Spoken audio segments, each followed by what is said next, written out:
So guys, आज हम पढ़ेंगे एनहार्मोनिसिटी। हमने लास्ट वीडियो में पढ़ा था एसएचओ के केस में जब कोई मॉलिक्यूल एसएचओ शो कर रहा है, और अब हम पढ़ेंगे अगर कोई मॉलिक्यूल एनहार्मोनिक ऑसिलेटर शो कर रहा हो। ठीक है, मतलब एसएचओ शो नहीं कर रहा हो तो उस केस में वो मॉलिक्यूल क्या होगा, एनहार्मोनिक। ठीक है, एनहार्मोनिक ऑसिलेटर आज हम स्टडी करेंगे। अब हमें आपको याद होगा तो एसएचओ के केस में लास्ट टाइम हमने एक ग्राफ बनाया था, इस तरह का बनाया था, याद करना ध्यान से। तो यहाँ पे मैं थोड़ा सा अच्छे से समझाने के लिए इसके अलावा अच्छी तरह से खुले खुले बना देती हूँ। तो यहाँ पे मैंने लेवल बनाया था v = 0, यहाँ पे मैंने लेवल बनाया v = 1, यहाँ पे लेवल बनाया v = 2 and up to sound तक जाते रहेंगे। लेकिन अब ये था मेरा एसएचओ के केस में, किसमें एसएचओ जिसमें मेरा molecule simple harmonic motion show कर रहा था और ऑसिलेटर था। तो यहाँ पे मॉलिक्यूल सीधा इस तरह से इंक्रीज़ हो रहा था, सीधा मतलब सीधा ग्राफ बन रहा था। लेकिन एनहार्मोनिक के केस में क्या होता है, मॉलिक्यूल इस तरह से तो ऑसिलेट करता है, लेकिन ऊपर जाने के बजाय वो बीच में ही क्या हो जाता है, कांस्टेंट हो जाता है। ठीक है, मतलब अपनी वैल्यू और नहीं बढ़ा पाता, बीच में वो कर जाता है, कांस्टेंट हो जाता है। तो मेरा उस टाइम पे एनहार्मोनिक के केस में मेरा ग्राफ जो है इस तरह से बनता है। ठीक है, तो यहाँ पे मेरा मॉलिक्यूल ऊपर जाने के बजाय बीच में ही कांस्टेंट हो जाता है, तो इसका मतलब भी एसएचओ शो नहीं कर रहा। तो ये क्या है, एनहार्मोनिक ऑसिलेटर है। ओके, अब यहाँ पे एक फिर सबसे मेन इंपॉर्टेंट बात ये नोट की जाती है। तो इस केस में मैंने देखा था कि मेरा इस लाइन पे मेरा v0 था, इस लाइन पे v2 था, इस लाइन पे v3 था। लेकिन अगर मैं एनहार्मोनिक के केस में बात करती हूँ तो उस वक्त जो हमने ग्राफ नोट किया वो कुछ इस तरह से दिखा, v = 0, v = 1, v = 2 and v = 3। Simple graph को देखने से भी आपको क्या पता चल रहा है, आप खुद से भी दिमाग लगाओ एक बार, आपको क्या दिख रहा है, बिल्कुल ध्यान से देखना। तो सबसे बड़ी बात हमें ये दिख रही है कि जहाँ पे मेरा इन सबके बीच में, मतलब यहाँ पे मेरे कितने से बड़ा एनर्जी गैप था, बिल्कुल था, हर लेवल के बीच में बहुत बड़ा बड़ा एनर्जी गैप था। लेकिन जैसे ही मैंने एनहार्मोनिक के केस में ग्राफ स्टडी किया तो मेरा वहाँ पर जो डिस्टेंस है वो बिल्कुल कम हो गया। देखो कितना छोटा छोटा, यहाँ पे कितना बड़ा है। दूसरी बात हम ये नोट कर रहे हैं कि मेरा यहाँ पे जो डिस्टेंस था डेल्टा ई था, डिफरेंस था इनकी एनर्जी लेवल्स के बीच का, वो बिल्कुल सेम था, इक्वली स्पेस्ड था। लेकिन यहाँ पे जो मेरा डिस्टेंस है वो बिल्कुल भी इक्वल नहीं है। बात नोट करो आप यहाँ पे कि अगर मेरा v0 से मेरा इतना डिस्टेंस है तो मेरा यहाँ से लेके इतना है और यहाँ से लेके इतना गैप है, मतलब मॉलिक्यूल ऐसे जाएगा। तो यहाँ पे देखो इन दोनों के बीच का गैप देखो, v0 से v1 के बीच का गैप इतना ज़्यादा है। लेकिन जब v1 और 2 के बीच का गैप बात करूँ तो ये इतना सा हो गया और इसके पीछे बिल्कुल ही छोटा सा हो गया। तो यहाँ पे हमने क्या पढ़ा है, एसएचओ के केस में तो जो एनर्जी लेवल्स हैं या फिर कह सकते हैं हम इनके बीच का डिफरेंस है वो बिल्कुल इक्वली स्पेस्ड रहता है। लेकिन यहाँ पे जो एनर्जी है वो डिक्रीज़ कर रही है। समझ में आया, यहाँ पे हमारी एनर्जी क्या कर रही है, यहाँ पे एनर्जी इक्वली स्पेस थी लेवल्स के बीच में, लेकिन यहाँ पे लेवल्स के बीच में एनर्जी जो है बिल्कुल ही कम होती जा रही है। अगर हम ऊपर जाते रहेंगे तो ये और भी छोटा छोटा उनके जो लेवल्स है वो और भी पास पास आते रहेंगे, क्योंकि एनर्जी लेवल जो है डिक्रीज़ कर रही है इसमें। तो अब हम यही स्टडी करना है कि आखिर क्या बात हुई जो एनहार्मोनिक के केस में मेरा एनर्जी लेवल डिक्रीज़ कर गया।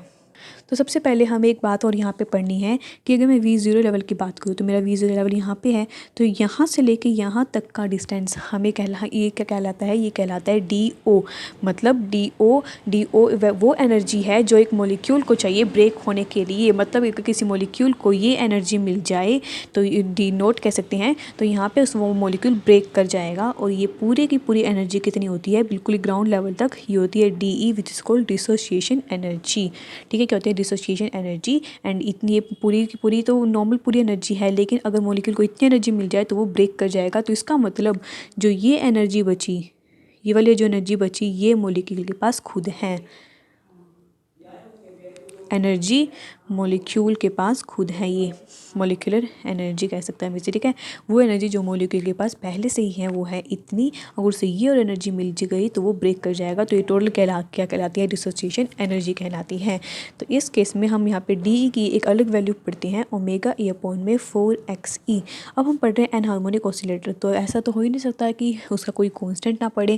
तो यहाँ पे जो एक्स होता है वही होता है हमारा एनहार्मोनिक कांस्टेंट। ठीक है, एनहार्मोनिसिटी कांस्टेंट बोल सकते हैं। तो यहाँ पे आप एक बात नोट करो, जब मैंने यहाँ पे लिखा D E which is equals to D O plus, ये वाली जो एनर्जी है ये वाली, ये मैंने कहा कि मॉलिक्यूल के पास खुद है एनर्जी। तो आपको एक बात नोट हो रही है यहाँ से कि ये वाली एनर्जी हमने पहले पढ़ ली है, यस बिल्कुल पढ़ी है। इसे ही हम क्या बोलते हैं, 0 पॉइंट एनर्जी। याद आया? तो इसे ही हम क्या बोलते हैं, 0 पॉइंट एनर्जी बोलते हैं। तो छोटी छोटी बात आपको तभी याद आ जानी चाहिए ग्राफ को देखते ही, तभी इसका मतलब है कि आपने अच्छे से पढ़ी है वो चीज़, ठीक है। तो इसे हम क्या बोलते हैं, 0 पॉइंट एनर्जी बोलते हैं। तो इस केस में मेरा डी ओ क्या आएगा, which is equals to D E minus 0 point energy. मैंने आपको पिछली वीडियो में बताया था कि 0 पॉइंट एनर्जी की वैल्यू कितनी होती है, हाफ ओमेगा ई। तो मेरी डी ओ की वैल्यू आती है D E minus half omega E. अब मैंने सबसे पहले एसएचओ के केस में आपको एक फॉर्मूला बताया था ई का, जिसका हमने डेरिवेशन ही निकाला था, है ना। तो हमने सीधा याद करना था वो, तो E equals to V plus 1/2 omega E. तो उसी तरह हम यहाँ पे एन हार्मोनिक के केस में भी सिंपल फॉर्मूला, डायरेक्ट फॉर्मूला याद करते हैं कि ई इज इक्वल्स टू, ये तो बिल्कुल सेम वैल्यू रहेगी आगे वाली ओमेगा ई, उसमें से माइनस हो जाएगा वी प्लस 1/2 का होल स्क्वायर ओमेगा ई एक्स ई, ठीक है। तो सिर्फ इतना लिखते ही अगर आपके दिमाग में ये समझ में आ रहा है, आपको ये समझ में आ रहा है कि मेरे एनर्जी लेवल्स क्यों डिक्रीज़ कर रहे हैं, तो इसका मतलब आप बिल्कुल सही समझ रहे हो, बिल्कुल सही पकड़ रहे हो इसे। लेकिन अगर आपको समझ में नहीं आ रहा है तो प्लीज़ गाइस दोबारा से ध्यान से वीडियो को देखिए कि मैंने यहाँ पे कहा एसएचओ की मेरी वैल्यू क्या है, वी प्लस 1/2 ओमेगा ही। जब हमने इसकी वैल्यूज़ निकाली थी, वी को 0 1 2 पुट करके और उनका डिफरेंस लिया था डेल्टा ई, तो मेरा सबको ओमेगा ई आ रहा था, है ना। तो लेकिन एन हार्मोनिक के केस में मेरा फॉर्मूला कुछ इस तरह से बन चुका है, वी प्लस 1/2 ओमेगा ई माइनस वी प्लस 1/2 का होल स्क्वायर ओमेगा ई एक्स ई। मतलब ये वाली वैल्यू क्या है मेरी, ये तो मेरी एसएचओ वैल्यू होगी बिल्कुल सेम। तो इसमें से कुछ स्क्वायर वाली वैल्यू सब्ट्रैक्ट हो रही है, मतलब इसमें से मेरी कोई स्क्वायर वाली वैल्यू सब्ट्रैक्ट हो रही है, इसका मतलब मेरी एनर्जी यहाँ पे डिक्रीज़ करेगी। बिल्कुल डैम श्योर है हमारे यहाँ पे एनर्जी क्या करेगी, डिक्रीज़ करेगी। क्यों? क्योंकि इस वैल्यू में से, मतलब इस वैल्यू में से मेरी कोई ना कोई ऐसी वैल्यू डिक्रीज़ हो रही है जिसका स्क्वायर हो रहा है ना। तो इसने इधर तक ही हम ये बिल्कुल प्रूफ कर सकते हैं कि हमारे जो एनर्जी लेवल्स हैं वो इसी वजह से डिक्रीज़ कर रहे हैं। मतलब हमने बता दिया कि हमारी एनर्जी लेवल क्यों डिक्रीज़ कर रहे हैं, क्योंकि एन हार्मोनिक के केस में मेरा फॉर्मूला बिल्कुल चेंज हो जाता है, जिसमें से एक सिंपल वैल्यू में से मेरी पूरी स्क्वायर वाली वैल्यू डिक्रीज़ हो, माइनस सब्ट्रैक्ट होती है। तो इसलिए मेरा लेवल यहाँ पे होता है जब एसएचओ में, तो एन हार्मोनिक के केस में वो लेवल इतना सा रह जाता है, ठीक है। तो अब हमने ये नॉर्मल बता दिया, लेकिन पेपर में इतना तो नहीं काम चलेगा, यहाँ पे हमें इसको प्रूफ करना होता है। प्रूफ कैसे, तो उससे पहले हम बात याद कर देखते हैं यहाँ पे एक्स ही। तो यहाँ जो एक्स ही होती है, मैंने इसको कहा एन हार्मोनिसिटी कांस्टेंट। नॉर्मल इसकी वैल्यू आपको दी मिलती है, क्या होती है, गिवन होती है। अगर आपको वैल्यू गिवन ना हो तो हम इसे जो है 0.01 कंसीडर करके चलते हैं। अगर हम 0.01 ना कंसीडर करें, सॉरी, तो वहाँ पे मैं इसको 1 कंसीडर करके चल सकती हूँ। अगर आपके मल्टीपल चॉइस क्वेश्चंस हैं और उसमें जो है काफ़ी सारे ऑप्शंस बिल्कुल ऐसे पॉइंटों में दे रखे हों कि आंसर 0.054 0.054 इस तरह से दे रखे हों, तो आपको एक्स ई वहाँ पे इस तरह से पुट कर लो। लेकिन अगर हमारे डायरेक्ट आंसर दिए हुए हैं, बिल्कुल काफ़ी खुले मतलब काफ़ी डिफरेंस दे रखा है आंसर्स में, तो आप यहाँ पर 1 पुट कर सकते हो, आपका आंसर बिल्कुल ठीक आएगा, ठीक है। तो स्टार्ट करते हैं इसका प्रूफ। सो मैं बात करती हूँ सबसे पहले कि अगर मेरा वी सो है क्या है, वी क्या, सॉरी, पहला वाइब्रेशन लेवल क्या है, 0 है, उस पर बात करते हैं। तो मेरी नॉर्मल एनर्जी क्या आएगी, 0 पुट करो, 0 + 1/2, मतलब एन हार्मोनिक वाली बात करेंगे हम सिर्फ अब, ठीक है। तो 0 + 1/2 का होल स्क्वायर ओमेगा ई एक्स ई। तो इसकी मेरी वैल्यू आएगी 1/2 ओमेगा ई माइनस 1, मैंने इसको पहले कॉमन निकाल लिया, ठीक है। मैं सारा सोल्व करके इकट्ठा लिख देती हूँ, माइनस 1/2 एक्स ई, ठीक है। ये मेरी वैल्यू आई मैंने इसको पहले ही खोल लिया, मतलब और फिर मैंने इसको कॉमन लिख दिया। तो मैंने एंड आंसर लिख दिया इसका कि ये आया 1/2 omega E into 1 minus 1/2 X E, ठीक है। ये आई मेरी कब, जब मेरा वी 0 है। फिर मैं निकालती हूँ वी जब मेरा 1 है, तो मेरी एनर्जी कितनी आएगी, तो उस केस में मेरी एनर्जी आएगी वही 1 + 1/2 ओमेगा ई minus 1 + 1/2 omega whole square omega ई एक्स ई से सोल्व करना, ई इज इक्वल्स टू, ये क्या बन जाएगा 3/2 ओमेगा ई, यानी क्या बनेगा हमारा 3/2 का होल स्क्वायर 9/4 ओमेगा ई एक्स ई। सो मैंने यहाँ पे क्या किया, मेरी पिछले वाली सेम वैल्यू, देन इसमें से 3/2 ओमेगा ई कॉमन निकालिया और मेरी वैल्यू कुछ इस तरह से बन गई, ठीक है। अब यहाँ पे हम ये वाली वैल्यू कहती है जब मेरा मॉलिक्यूल V = 1 पे था, ये वाली वैल्यू थी। अब हमें क्या निकालना है, हमें वो प्रूफ करना है कि एनर्जी लेवल सच्ची में डिक्रीज़ कर रही है, तो डेल्टा E निकाल लो। अब तो पहले एक काम करते हैं, E = 2 के लिए भी निकाल लेते हैं। E जब हमारा V = क्या हो 2, तभी इकट्ठा कर लेंगे हम, ठीक है।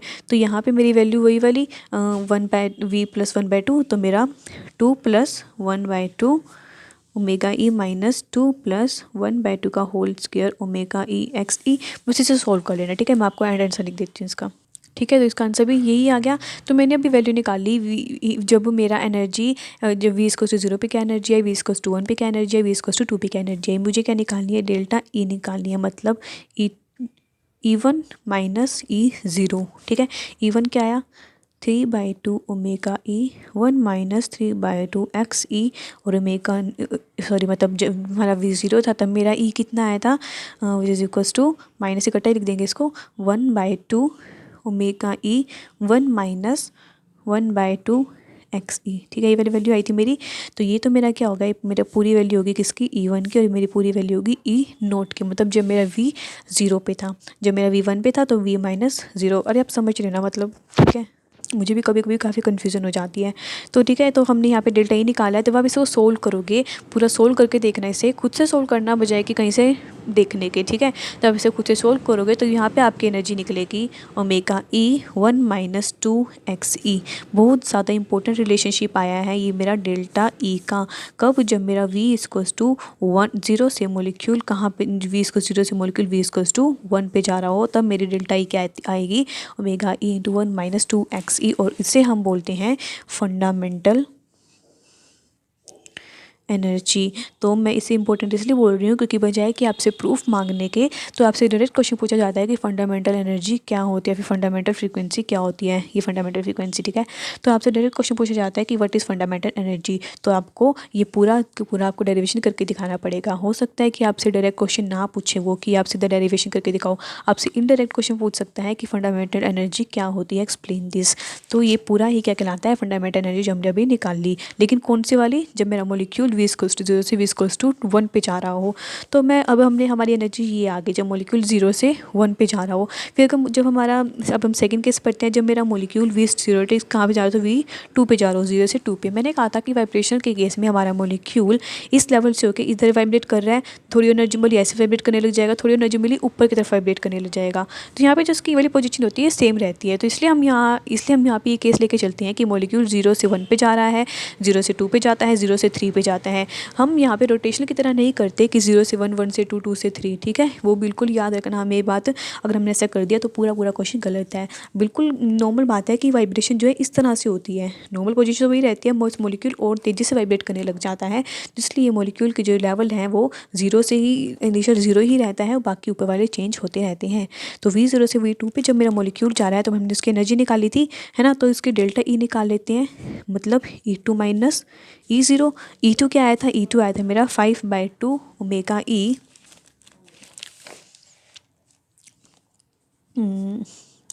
1 माइनस 5/2 एक्स ई। इसमें से मुझे क्या माइनस करना है, E0 वाला माइनस करना है। तो कर दो 1/2 omega E 1 minus 1/2 X E, ठीक है। तो इसी से आप सोल्व करोगे तब यहाँ पे आपकी एनर्जी आएगी, वो आएगी delta E is equals to 2 omega E 1 minus 3 X E. ये सही से सेंटीमीटर इनवर्स में है, ठीक है। ये बात याद रखना है। वहाँ पे तो हमने करके दिखाया था कि जब सेंटीमीटर इनवर्स में चेंज करना था तो वैल्यू अलग हो गई थी। लेकिन यहाँ पे जो हमें फॉर्मूला पता चला है 1/v + 1/2, वो वाला अनहार्मोनिसिटी केस में डेल्टा, हमने जो एनर्जी निकाली है वो हमारी पहले से ही हमें सेंटीमीटर इनवर्स में निकाली है वो हमने, ठीक है। तो यहाँ पे वो सारी जो वैल्यू हम अभी पढ़ रहे हैं वो सारी सेंटीमीटर इनवर्स में ही है, ठीक है। कभी आप सोचो कि ये सारी जूल में है। तो यहाँ पे हमने क्या देखा, जब मेरा मोलिक्यूल V0 से V2 पे वाइब्रेट करने लगा है तो उस वक्त मेरी डेल्टा ई क्या आ रही है, ये आ रही है। पहले डेल्टा ई क्या आई थी, ये आई थी, जिसे हमने क्या बोल दिया था, जब मेरा मोलिक्यूल 0 से 1 पे गया था उसे हमने फंडामेंटल एनर्जी बोला था। अब मेरा मोलिक्यूल 0 से 2 पे गया है और एनर्जी ये आई है, तो इससे हम क्या बोलते हैं, फर्स्ट ओवरटोन एनर्जी। इसे हम क्या बोलते हैं, फर्स्ट ओवरटोन एनर्जी। फिर अगर मेरा मोलिक्यूल V = 0 से V = 3 पे जाएगा तो जो मेरी एनर्जी आएगी उसे हम बोलेंगे सेकंड ओवरटोन एनर्जी, ठीक है। ये तो आपसे यहाँ से इसलिए डायरेक्ट क्वेश्चन पूछे जाते हैं कि फर्स्ट ओवरटोन एनर्जी क्या होता है, सेकंड ओवरटोन एनर्जी क्या होता है, तो इसलिए मैं आपको ये बता रही हूँ, ठीक है। तो ये हमारा, तो अब हम यहाँ पे हमें क्या देखना है कि मेरा जब मोलिक्यूल 0 से 1 पे था मेरी एनर्जी ये आई, जब मेरा मोलिक्यूल 0 से 2 पे चला गया तब मेरी एनर्जी ये आई। तो इन दोनों केस में साफ पता चल रहा है कि जो एनर्जी यहाँ पे आएगी और जो एनर्जी यहाँ पे आएगी, मान लो, तो मतलब फॉर्मूले से डायरेक्ट पता चल रहा है कि ये वाली एनर्जी इस वाली एनर्जी से काफ़ी कम आएगी। ये वाली एनर्जी एनर्जी से काफ़ी कम आएगी, क्योंकि यहाँ पे जो माइनस हो रहा है वो यहाँ पे 2x ही हो रहा है, जहाँ पे माइनस हो रहा है वो 3x ही हो रहा है, मतलब थोड़ी बढ़ रही है वैल्यू। तो इसलिए मतलब यहाँ पे इन शॉर्ट हम फॉर्मूले देख के साफ पता चल रहा है कि यहाँ पे जो एनर्जी आने वाली है वो थोड़ी ज़्यादा आने वाली है बजाय कि इसके। तो इसका मतलब जो सेकंड वाला लेवल होगा वो थोड़ा कम हो जाएगा, और वैसे थर्ड वाले निकालेंगे वो और भी कम आएगी, फोर्थ वाला और भी कम आएगी। तो इस वजह से हमने ये फॉर्मूले निकाले ताकि हमें पता चल जाए कि एग्जैक्ट क्या वैल्यू डिक्रीज़ हो रही है डेल्टा ई की। तो बिल्कुल फॉर्मूले से साफ पता चल रहा है कि वैल्यू डेल्टा ई की डिक्रीज़ होएगी जब हम लेवल्स इंक्रीज़ करेंगे। ओके तो गाइज अब हम नेक्स्ट वीडियो में पढ़ेंगे वाइब्रेशनल रोटेशनल स्पेक्ट्रा। अभी तो हमने नॉर्मल पढ़ा है वाइब्रेशनल, तो उस केस में हम वाइब्रेशन रोटेशन को इकट्ठा पढ़ते हैं, तो उसको कॉल्ड वाइब्रेशन रोटेशनल स्पेक्ट्रोस्कोपी।